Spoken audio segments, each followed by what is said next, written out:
Dani, sou monitora de Química da Alternativa e hoje eu vim aqui fazer um vídeo explicando para vocês um pouquinho sobre separação de misturas. Então, pessoal, antes da gente começar a falar de fato sobre separação de misturas, a gente precisa saber, relembrar o que é uma mistura. Então, como a gente viu na primeira e também na segunda aula, a gente pode definir mistura como uma porção de matéria formada por mais de um componente. É sempre bom lembrar que uma mesma substância em estados físicos diferentes não é uma mistura. Bom, então agora que a gente já definiu o que é uma mistura, a gente vai para a classificação. A gente pode classificar a mistura de duas formas. E o que a gente leva em consideração para fazer essa classificação é uma coisa chamada fases. As fases nada mais são do que as diferenças visuais que essa mistura apresenta. Se a gente pegar, por exemplo, um copo com água e areia, a gente vai conseguir ver exatamente a diferença entre a areia e a água, porque eles não vão se misturar.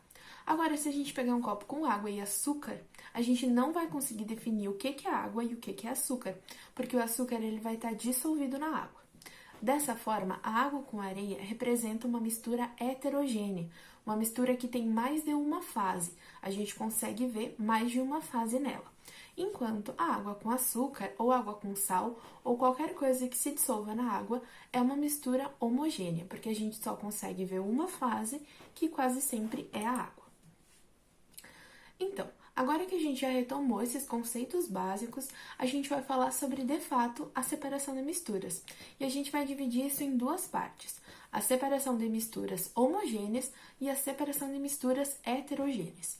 A gente vai começar com a separação de misturas homogêneas. Então, pessoal, o primeiro processo que a gente vai falar é a destilação simples. A destilação simples é um processo utilizado para fazer separação de um sólido dissolvido num líquido. Por exemplo, pensando no exemplo que eu dei agora há pouco sobre a água com sal ou a água com açúcar, como que a gente faz para separar essa água com açúcar? Então, a gente faz um processo de destilação simples. Aqui tem uma imagem que eu vou estar explicando para vocês o processo que está acontecendo. Então, analisando aqui, a gente tem um frasco de destilação. Nesse frasco, a gente tem uma água salgada. E percebam que abaixo desse frasco a gente tem uma chama. Essa chama vai fazer com que esse líquido entre em ebulição. Esse vapor que deveria ir para cima não vai conseguir, porque percebam, aqui a gente tem um objeto que geralmente é uma rolha, que vai trancar essa passagem, não vai deixar esse vapor sair para cima, e esse vapor vai entrar então nesse tubo e lá no final a gente vai ter um condensador. Então esse vapor ele vai ser transformado em líquido e recolhido nesse frasco que tem aqui no final, no formato de água pura. Então lá naquele frasco do início a gente vai ter o sal, enquanto nesse frasco aqui a gente vai ter a água. E assim a gente fez a separação dessa mistura. O próximo processo que a gente vai falar é a destilação fracionada, que é muito parecida com a destilação simples, só que a destilação fracionada ela pode ser utilizada em duas substâncias líquidas que estão na mesma mistura. Então, a gente tem aqui, por exemplo, uma mistura de água e acetona. Para fazer a separação dessa mistura, a gente faz o processo de destilação fracionada. Então, a gente analisa aqui a imagem, percebendo que existe também uma chama de aquecimento. Essa água com acetona também vai sofrer essa evaporação, vai passar pelo tubo e vai ser recolhida lá no final um frasco separado com a acetona líquida. Bom, esse processo de destilação fracionada para a separação de dois líquidos, ele funciona por quê? Por causa que as misturas, elas costumam ter pontos de fusão e ebulição diferentes. Então, nesse caso aqui, a gente tem que a água e a acetona têm pontos de fusão diferentes. Então, é muito importante a gente ressaltar também que a mistura não pode ser azeotrópica, tá? Azeotrópicas são as misturas que têm ponto de ebulição constante. E as alotrópicas são as misturas que têm o ponto de fusão constante. Não confundam isso. Se a mistura for azeotrópica, a destilação fracionada não vai funcionar, porque como elas têm o ponto de ebulição constante, um líquido não vai se transformar em vapor e ser recolhido no final.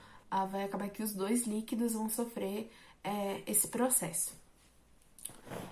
O próximo método de separação de misturas homogêneas que a gente tem é a vaporização, também chamada de evaporação.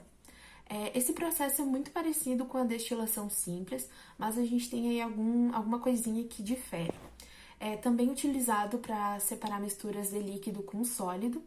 E o exemplo que a gente tem para vaporização é a obtenção do sal marinho. Então, o que acontece? A gente tem aí, por exemplo, uma água salgada e a gente vai deixar essa água até que essa água evapore e reste somente o sal. Mas vocês devem estar pensando por que não fazer uma destilação simples, né? Esse processo de evaporação, ele é um processo mais natural. Então, o que acontece? Se a gente deixar a água salgada, né, água com sal, exposta numa temperatura para que essa água evapore, a gente vai ter no final como produto só o sal. E a água vai, como é que a gente pode dizer? Vai ser perdida, né? A gente não diz exatamente perdida porque na natureza nada se perde e nada se cria, tudo se transforma, como já dizia Lavoisier. Mas a gente diz perdida porque essa água vai se transformar em vapor. Então a gente não vai ter, como no final da destilação simples, um frasco lá no final do processo contendo a água pura. Essa água ela vai se perder e a gente vai ficar somente com o sal. Bom, passando agora para a separação de misturas heterogêneas, a gente tem o primeiro método de separação de misturas, que é a centrifugação. A centrifugação é utilizada para realizar a separação de misturas de sólido com líquido ou de líquido com líquido. A gente tem aqui um exemplo bem prático e costuma representar bastante esse processo de separação, que é o plasma sanguíneo, né? Quando a gente faz uma coleta de sangue, a gente vê aquele tubinho com sangue vermelho. Esse tubinho, às vezes, ele é colocado para fazer a centrifugação.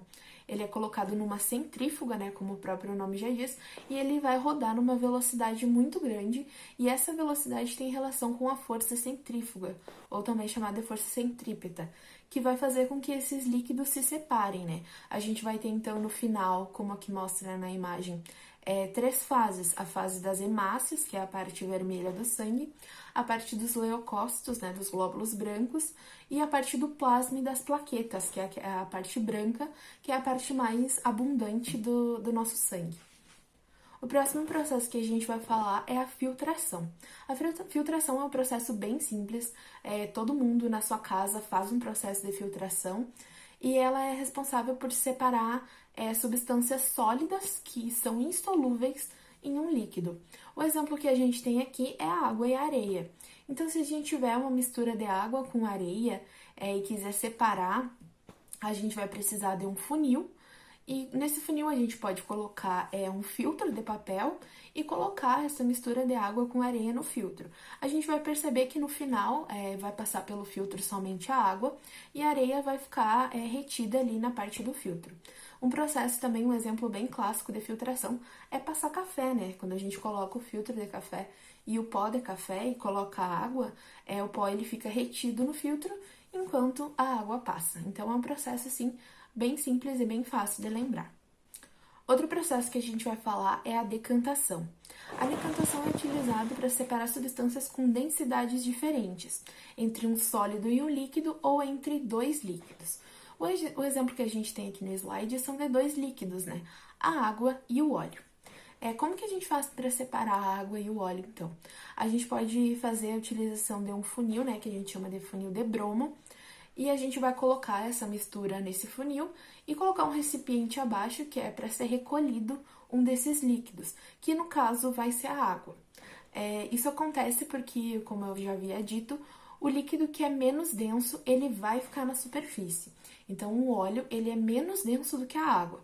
Então, ele vai ficar na parte do funil, enquanto a água vai descer, vai para esse nosso recipiente, porque ela é mais densa. Outro processo que a gente vai falar é a dissolução fracionada. A dissolução fracionada é um processo bem peculiar e que tem que ter um pouquinho de atenção aí. É utilizado para realizar a separação de dois sólidos ou de um sólido e de um líquido. Só que esse processo de separação, ele vai ter a participação da água. Então, olha só, a gente tem um exemplo que é a areia e açúcar. Como que a gente faz para separar a areia do açúcar? Se a gente pensar em adicionar água a essa mistura, a gente consegue resolver parte do nosso problema. Por quê? Porque o açúcar ele vai se dissolver na água e a gente vai conseguir fazer um processo, por exemplo, de filtração, onde a areia que a gente quer separar desse açúcar vai ficar retida no filtro, enquanto a água com açúcar que está dissolvida vai passar pelo filtro. Só que a gente vai ter um problema, porque agora a gente não tem só o açúcar, né? A gente tem a água que está dissolvida, que o açúcar está dissolvido na água. Então, o processo de dissolução fracionada ele é caracterizado porque ele sempre vai precisar de um outro processo de separação depois dele. Então, nesse exemplo aqui que a gente tem na imagem, a gente tem a água com o açúcar com areia, a gente vai adicionar a água e automaticamente a água vai dissolver o açúcar.